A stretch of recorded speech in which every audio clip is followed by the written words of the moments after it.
Here again, just playing around with functions, showing a few different ways of doing this. I'm playing with an interesting function, which is just the sine of pi over x. So I thought I'd throw in a constant from Constant Picker, which is just an incredible tool to pick your constant. I think that's pretty fun. I'm dividing it by a range running from 5 to -5 to 5. I'm just pulling it in a little bit because it seems to split out a little bit with my functions if I don't do that, which is a little frustrating because there's some bugs in here.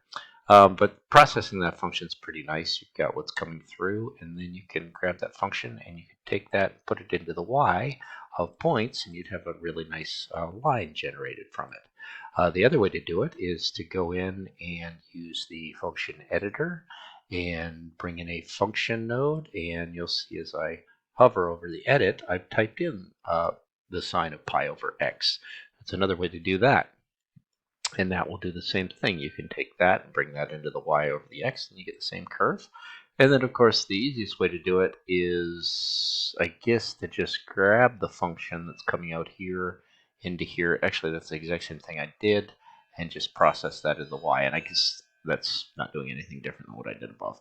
So this function is that function. I just decided to I guess write it twice so I could show how to do it from a point and make it that line instead of require the click graph.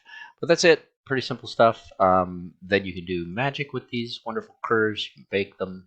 I did like the finesse. If I brought this down to a very low number, to get a very interesting curve, at least in my opinion, of things I might want to rotate, even though this technically should have an asymptote between it because the signs just kind of oscillate as they get closer and closer and closer to 0. But still, you can build some nice geometries off of this, and there's one going from -5 to 5 without off-stepping it. Yeah, pretty nice, as I just want to play off of that. If you keep them even on both sides, you get some really nice turns. So think about that as a geometry that you might want to control as a curve to bring into whatever you choose to do later. Because really, Rhino to me is just controlling curves and then starting to do things with those but you see that there's a little bit of bug. I don't know why the nodes go out when they're even. That's just the nature of it. It might be nice to take this one through a negative and just set it into here, and then it will balance on each side. But I kind of like the asymmetry.